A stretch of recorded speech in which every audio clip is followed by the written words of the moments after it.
Welcome into today's video. I'm just another Chris, as some people know me as, and I'm your buy sell trade specialist. I've been doing this for a very long time, let's just say 20 plus years. Yeah, I've been doing this pretty much since I was like 7 years old. And today's topic is continuing Facebook Live and how to utilize it to make some serious dough. I have done a couple other videos already. If you want to see those, there'll be a link in the description, so consider checking that out. But today's video is about how to run the show. Once you're setting it up and you're ready to go, how does it work? How do people buy the stuff? Well, I'm here to show you how I did it. And it may not necessarily be the right way, not even the best way, but it's a way that it worked for me, and it was simple enough that the viewers could figure out, and they were very happy with.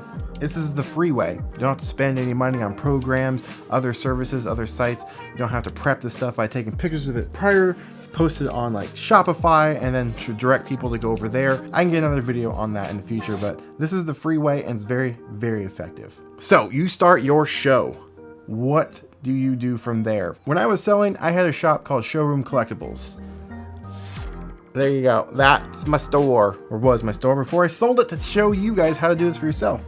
I would sell collectibles like this. This is a Star Wars BB-8 Sphero remote control toy RC BB-8 unit thingamajig. How would I sell this exactly? Well, I would put it up and talk about it, go into some description. Now, my production value was a little bit higher than probably most of what you guys are doing, but I can get you there. I had a secondary camera that I would switch to show like close-ups, details, and all of that so people can know exactly what they're getting. But I would then go and do this. I would be like, boom, BB-8, $1 million. And then I would move on to the next thing and go from there. Obviously, this isn't worth $1 million. Calm down, people.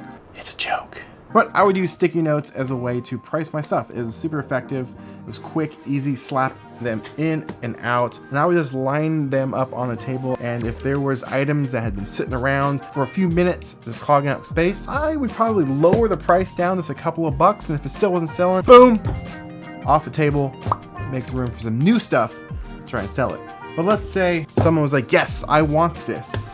How would they get that item? Well, what I would have them do is write the name of what they wanted, and I would tell them be specific just in case there's multiple items, same character but different thing. And after that, they would write claim or claim BB-8. So that way I knew exactly that they were buying it. Because sometimes people would write in, oh, I want that BB-8. I'm like, great, here you go, it's yours. They'd be like, oh, no, I want it, I can't afford it though.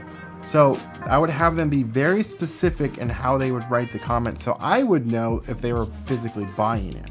So let's say John was buying it. I would pop this thing off, come over here, and I would write that person's name, first and last name, on the sticky note, and I would put it right back on it, and then I would pull it off to the side. Most of the time I had an assistant, and I would write their name on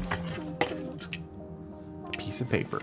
I would be like John Smith, and then underneath them I would do a little bullet, and I would write BB-8 RC remote control under their name, just like that.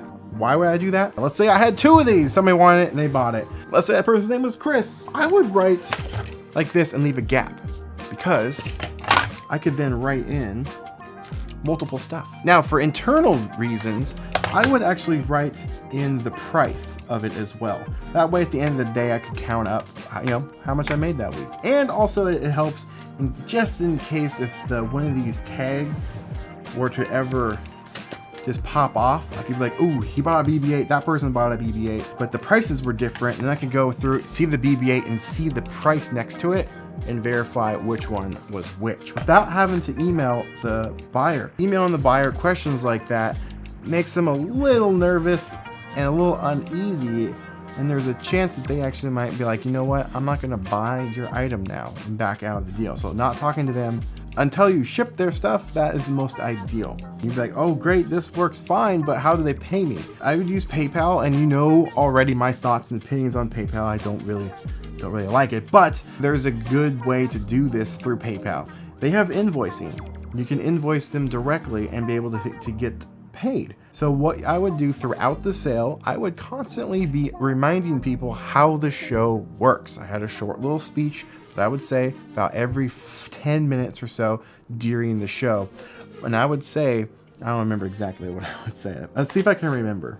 Look at that, $60. And then you're gonna be like, yo, I want to buy that. So what you're gonna do is you're gonna write Claim in the comments with Claim Soundwave. I will then pull him, and then I will write your name down, and then we continue the show. And after the show is over, what you can do is send me your PayPal email address along with your zip code, and I will send you an invoice within 24 hours of the ending of the show. If you're in the state of Washington, there is sales tax. Unfortunately, 8.4%. Can't really get away from that. It's just how it works. So yeah, that's pretty much the spiel. I would have them email the Facebook business page, so the Showroom Collectibles page. Send a message with the name, address, location, such as state, because there is sales tax. If you're in my state, I would have to charge them the sales tax. This is years prior to some of the new laws and regulations where it's now pretty much required regardless, but this is before that. And the items that they purchased. That way there's a double list to verify and make sure we knew exactly what we got, so there's no confusion later. And I would tell them they can do that right away or at the end of the show, so they don't have to miss out on anything. So at the end of the show would come, I would get all the messages, and I would go through every single person, and I would copy their email address and send them an invoice. It does take some time, but it's pretty effective doing it this way. Now, how did I manage the people that didn't pay? Because every once in a while, honestly, it wasn't that many times, but maybe 1 in 4, maybe 1 in 5 shows, there was about one person that wouldn't pay. They'd claim some stuff and I would never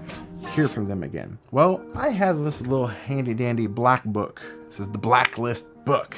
And inside it was people that I wouldn't allow to buy from me. I still even have the names inside. I got this book, I don't know, from like a Loot Crate or somebody brought it in my store. I'd have a list of people. You got 2 strikes. So 2 offenses. So if you didn't pay, it's a strike.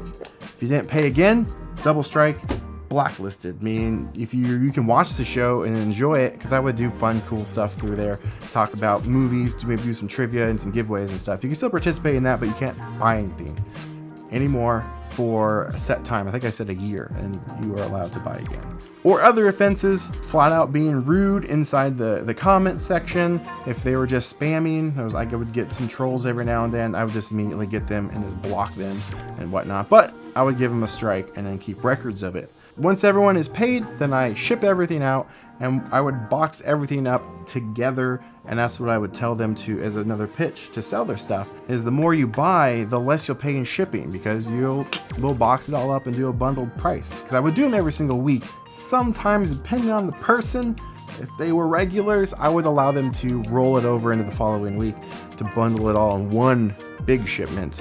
But they would have to be some pretty big regulars, and I had a few of those that I did do that for. But I was a brick and mortar shop where you could just walk into, and I did allow store pickup. But you did have to pay prior to coming in, because sometimes people just wouldn't show up, and if they've already paid, they're more inclined to come in. So I did allow store pickup as an option. I actually had people drive hundreds of miles actually to come pick their stuff up. But I had people drive down from Seattle to come pick up their stuff, down in southern Oregon, some from the coast, like hundreds of miles to come and just pick it up. And it was a great way, because then they could come in and spend some more money on some stuff. But that is a little bit of an overview of how I handled my live streams. I can get more in depth as far as some technical stuff to help improve the flow of things, like software that I used for the stream. I would run a little ticker, they're called, or a little scroll on screen with how the show actually works. I wouldn't have to repeat it every so often. Cameras and things like that. If you're interested in that, consider subscribing, because I'll be posting some more in-depth videos on how to drastically improve your live streams, because I can make your live streams for your show, for your live stuff, look exactly how you're seeing it right now. How cool is that? Yeah, plus an overhead shot so you can get some close-ups of what you're selling. Some magical tricks for that I can definitely help you with. So that is all I got for you today. Hopefully this has helped. This is a basic free version of how to do it. Literally simple piece of paper, a marker, and some sticky notes.